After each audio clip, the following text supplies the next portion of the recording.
Au moins 3 personnes ont été tuées en Ukraine dans la nuit de jeudi à vendredi dans des frappes russes.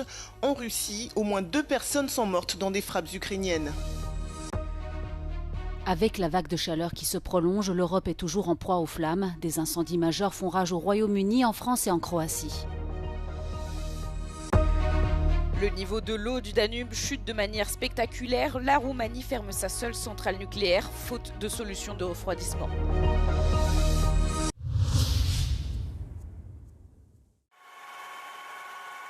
Ces pompiers ont travaillé toute la nuit de jeudi à vendredi dans ce quartier du centre de l'Ukraine pour éteindre l'incendie causé par des frappes russes. Ici, aucune victime n'a été recensée, mais ailleurs, la nuit a été meurtrière. Les missiles qui se sont abattus dans plusieurs villes du pays ont fait au moins 5 morts. 2 femmes, l'une âgée de 63 ans et l'autre de 29 ans, ainsi que son fils de 9 ans, ont été tués à Soumy, dans le nord de l'Ukraine. À Kramatorsk, 2 personnes sont mortes et une dizaine d'habitants ont été blessés. De l'autre côté de la frontière, en Russie, les autorités font également le bilan de ces dernières heures. Un cycliste a été tué dans une frappe ukrainienne à Belgorod. À Briansk, dans l'ouest de la Russie, les autorités comptent 1 mort et au moins 5 blessés. Par ailleurs, Moscou affirme avoir intercepté plus de 500 drones ukrainiens au-dessus du territoire russe. L'Ukraine, elle, affirme avoir détruit 90 drones de l'armée russe. Signe que cette guerre de drones s'intensifie, l'OTAN a déclaré vendredi que ses avions de chasse avaient abattu un drone étranger au-dessus de l'espace aérien de la Lettonie. Un appareil similaire s'est également écrasé en Roumanie à 5 km de la frontière avec l'Ukraine. Dans les 2 cas, l'origine des drones n'a pas été précisée.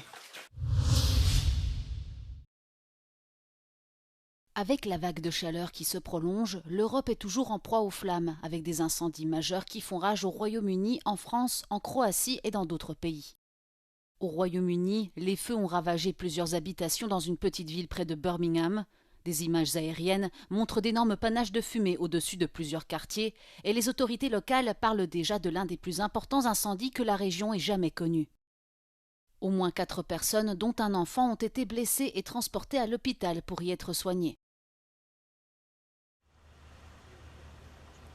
Des incendies similaires se sont également déclarés dans le sud de la France, dans le département des Landes, où, selon les autorités, des centaines de personnes ont été évacuées, alors que les flammes ont déjà ravagé une superficie de près de 1100 hectares.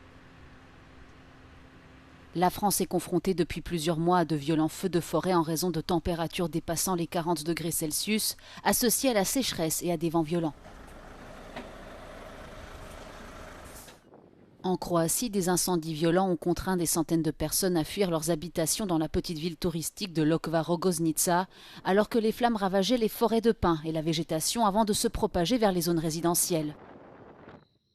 Une série d'incendies a également été signalée au Monténégro voisin, où, selon les autorités, les flammes se propagent rapidement en raison des vents violents. À Lyon, la chaleur s'installe dans la durée. Depuis la fin du mois de mai, les épisodes de fortes températures se succèdent, mettant les organismes des plus âgés à rude épreuve. Chez Claudine, qui vit au 4e étage d'une résidence municipale intergénérationnelle où cohabitent personnes âgées autonomes et étudiants à quelques pas des quais du Rhône, les températures ne descendent pas en dessous des 30 degrés. Rien n'a été absolument prévu. Le balcon va ouvrir tout à l'heure, vous verrez, il n'y a rien qui peut protéger. On n'a même pas des volets. Vous voyez, c'est juste des lattes. Et regardez, le soleil, il rentre, même avec les lattes fermées. Alors, chacun tente de trouver ses propres solutions pour supporter la chaleur. Au 6e sous les toits, il fait 35 degrés chez Guy Petitjean, 73 ans.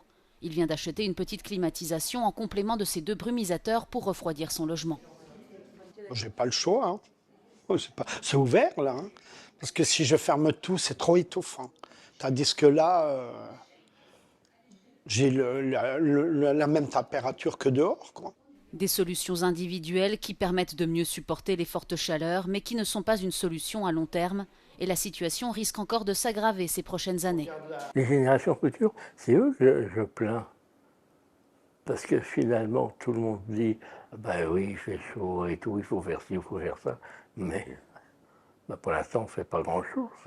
La canicule se poursuit partout en Europe cette semaine. En France, 80 départements ont été placés en vigilance orange. Ces vagues de chaleur à répétition cet été pourraient coûter près de 15 milliards d'euros, selon la ministre de la Transition écologique, Monique Barbu.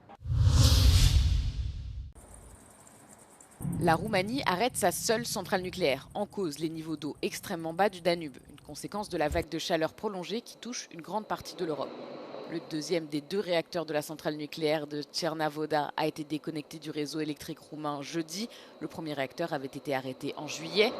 Jusqu'à présent, la centrale n'avait été mise à l'arrêt qu'une seule fois, en 2003. Celle-ci produit environ 20% de l'électricité roumaine. Elle ne devrait pas être remise en service dans les 10 prochains jours. Este un moment foarte sensibil pentru sistemul energetic național, pentru că aproximativ o cincime din producție iese în momentul acesta, se decuplează și, ca să vă dați seama, la centrala nucleară de la Cernavodă, iată, avem acest indicator în canalul de aspirare, ceea ce vedeți mai șters însemna că apa ajungea acolo sau chiar și depășea. În următoarele 10 zile, specialiștii estimează că nu va ajunge peste nivelul minim, iar reactorul 2 nu poate fi repus în funcțiune. Facem o paralelă cu ce s-a întâmplat în 2003. Atunci a fost vorba de unitatea 1, care a fost oprită din cauza unei secete extreme, circa 25 de zile. Un budget de plus de 2 millions d'euros était prévu pour maintenir le débit nécessaire au refroidissement de la centrale. En début de semaine, les autorités ont par exemple coulé dans le fleuve des barges chargées de roches. Nu avem problemă de urgență, nu avem problemă de securitate nucleară, nu avem nicio problemă în care să ne afecteze din punct de vedere al securității nucleare, după cum spuneam, dar producția de energie electrică nu mai poate funcționa la acest nivel scăzut în Dunăre. Echipamentele noastre mari, pompele de răcire, sub un anumit nivel pot fi deteriorate, distruse și atunci mai mult rău facem, pentru că o reparație de pompă durează 6 luni, 7 luni, un an de zile și atunci ar fi mult mai grav. Lors des journées chaudes et venteuses, l'énergie solaire et éolienne comble généralement le déficit de production. Cependant, pour le soir, les experts en énergie affirment que la Roumanie devra recourir à des importations plus importantes et plus coûteuses. De la diverse reglementări de piață care trebuie să fie introduse, cum ar fi tarifele dinamice pentru consumatori, inclusiv pentru cei casnici, toate companiile din domeniul energetic și nu numai trebuie să-și facă planuri de contingență în fața riscului climatic. Ce ne facem la 2 grade creștere de temperatură, la 3 grade, la 10 zile de secetă, la 20, la 30. Oprim producția, punem niște baterii, pentru că proiectele pe baterii, din fericire, se pot instala destul de repede și un consumator industrial poate să aibă genul acesta de abordare. Le changement climatique fait grimper les températures partout dans le monde, mais particulièrement en Europe. Le continent se réchauffe 2 fois plus rapidement que la moyenne mondiale, selon le service climatique Copernicus.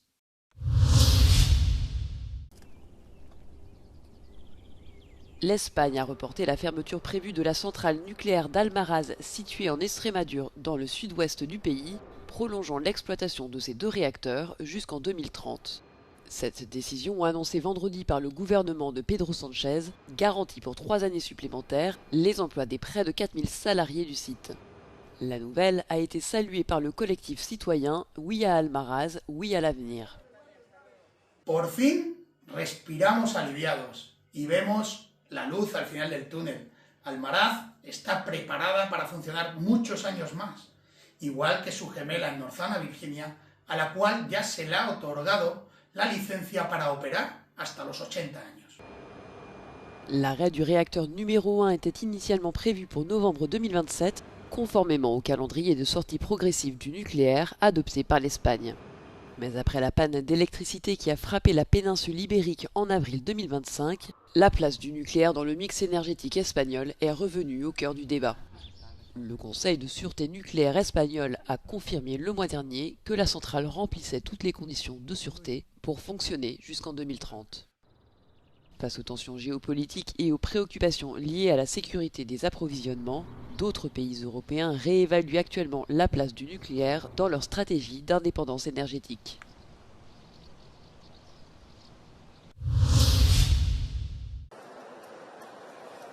En Sicile, l'aéroport de Catane devrait rester fermé jusqu'à samedi. Tous les vols ont été suspendus en raison des cendres rejetées par l'Etna qui reste très actif, affectant les déplacements de milliers de passagers. Le trafic aérien est fortement perturbé depuis le début de la phase éruptive du volcan le 6 août dernier. Des centaines de vols au départ ou à destination de Catane ont été annulés ou déroutés vers d'autres aéroports. L'aéroport de Comiso, situé à environ 90 km au sud de Catane, est également touché. La présence de cendres volcaniques sur la piste a entraîné sa fermeture ce vendredi jusqu'à 16 h. La situation reste incertaine alors que l'Etna continue de rejeter d'importantes quantités de cendres dans l'atmosphère. De nouvelles interruptions du trafic aérien restent possibles en fonction de l'évolution de l'activité volcanique. Cette perturbation, en pleine période de vacances estivales, est l'une des plus importantes enregistrées à Catane depuis plus de 20 ans. Entre le 6 et le 12 août, plus d'un tiers des quelques 2000 vols programmés ont été annulés et environ 630 autres ont été déroutés.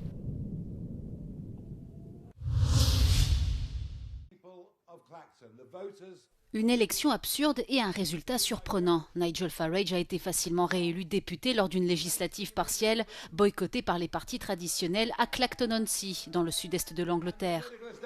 Selon les résultats annoncés par les autorités électorales, le chef du parti d'extrême droite Reform UK a recueilli 63% des suffrages exprimés contre 27% pour son adversaire. Le candidat satirique compte tête de poubelle. Le député avait déjà revendiqué sa victoire avant la fin du dépouillement tôt vendredi matin. Les sondages et les analystes avaient, eux, largement anticipé la victoire du héros du Brexit. Le score de tête de poubelle, beaucoup plus haut que les estimations qui le donnaient à 20%, est lui considéré comme remarquable. Selon des experts, ce succès est dû à de récentes révélations concernant les finances de Nigel Farage. Le gendarme de l'éthique parlementaire britannique enquête sur un don non déclaré de 5,7 millions d'euros qu'il a reçu d'un milliardaire ayant fait fortune dans les crypto-monnaies et qui a été condamné aux États-Unis pour fraude.